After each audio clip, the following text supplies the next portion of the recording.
নজর রাখবো পরবর্তী সংবাদে। ভারত পাক সংঘর্ষের আবহে ইতিমধ্যে কেন্দ্রের পক্ষ থেকে বিশেষ নির্দেশ দেওয়া হয়েছে।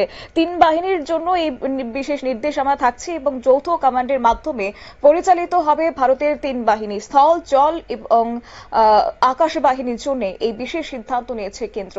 যাব বিস্তারিত আমাদের সঙ্গে যুক্ত হয়ে গেছে প্রতিনিধি সম্রাট চৌধুরী। সম্রাট, কি জানতে পারছে এবং কেন্দ্রের কি বিশেষ নির্দেশনামা রয়েছে? দেখো, পেহেলগাম কাণ্ডের পর অপারেশন সিন্ধুর এবং তারপর যে যুদ্ধবিরতি চললেও সেনারা কিন্তু এখনো সেভাবে শক্তি নিতে পারছে না। ভারতীয় সেনাবাহিনী বা যে বিমান বাহিনী এবং নৌবাহিনী রয়েছে, এই নৌবাহিনীকে কিন্তু এখনো সেইভাবে সরকার শক্তি দিতে রাজি না। তাদেরকে প্রস্তুত থাকতে বলা হয়েছে, কারণ যুদ্ধ বিরতি চলছে, অপারেশন সিন্ধু বন্ধ হয়নি, অপারেশন সিন্ধু জারি রয়েছে, কিন্তু আপাতত বিরোধী রয়েছে। এই পরিস্থিতিতে, যুদ্ধকালীন পরিস্থিতিতে যেরকম তিনটি বাহিনী, স্থল বাহিনী, নৌবাহিনী এবং বিমান বাহিনী একসঙ্গে কাজ করে, যেরকমটা আমরা অপারেশন সিন্ধুরে দেখেছি, একইভাবে কিন্তু এখনো এই তিন বাহিনী কিন্তু একইভাবে একত্রিত ভাবে থাকবে। মানে আভ্যন্তরীণ নিরাপত্তা এবং বাহ্যিক নিরাপত্তার ক্ষেত্রে যে সাধারণ সময়ের যে কর্মপদ্ধতি থাকে, সেই ক্ষেত্রেও তিন বাহিনী একইভাবে সমন্বয়ের মাধ্যমে কাজ করবে, নিজেদের আভ্যন্তরীণ যোগাযোগ রাখবে এবং এই গোটা ব্যাপারটি পরিচালনা করবে প্রতিরক্ষা মন্ত্রকের তরফে ইন্টার সার্ভিস অর্গানাইজেশন যেটি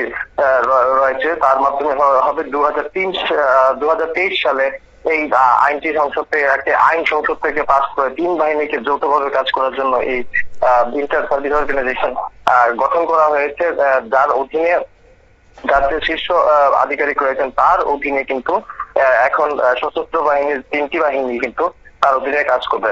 মোদ্দা কথা হচ্ছে যে তোমার যে পরিস্থিতি রয়েছে, যুদ্ধকালীন পরিস্থিতি, সেই যুদ্ধকালীন পরিস্থিতিতে সেনাবাহিনীদের যেরকম ভাবে সতর্ক থাকার কথা, একই রকম সতর্ক ভাবে কিন্তু এখন আর্মি থাকবে। শুধুমাত্র যুদ্ধবিরতি ঘোষণা করা হয়েছে।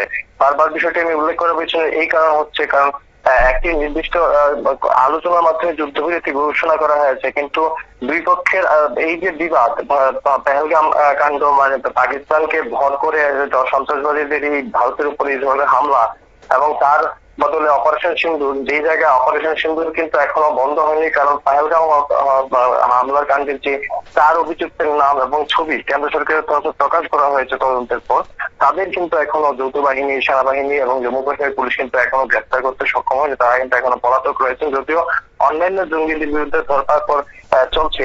এই পরিস্থিতিতে কিন্তু তিন বাহিনীকে একসঙ্গে কাজ করতে নির্দেশ জারি করেছে কেন্দ্র এবং যথারীতি যুদ্ধকালীন পরিস্থিতির যে সতর্কতা, সেই সতর্কতা অবলম্বন করতে কিন্তু নির্দেশ দেওয়া হয়েছে। স্বাভাবিক একেবারেই। আপনারা শুনলেন আমাদের প্রতিনিধির বক্তব্য, অর্থাৎ একদিকে ভারত পাক সংঘর্ষের আবহ এবং তারই মধ্যে তিন বাহিনীর সদস্যদেরকে এবার বিশেষভাবে নির্দেশনা দিয়ে দেওয়া হয়েছে কেন্দ্রের পক্ষ থেকে, যেন তাদেরকে বলা হচ্ছে সতর্ক যেন থাকেন। এমনই বিষয় নিয়ে ইতিমধ্যে যৌথ কমান্ডের মাধ্যমেই পরিচালিত হবে ভারতের তিন বাহিনী, এই নির্দেশ দিয়েছে কেন্দ্র। নিয়ে নিচ্ছে ছোট্ট একটি বিজ্ঞাপন বিরতির সঙ্গে থাকুন।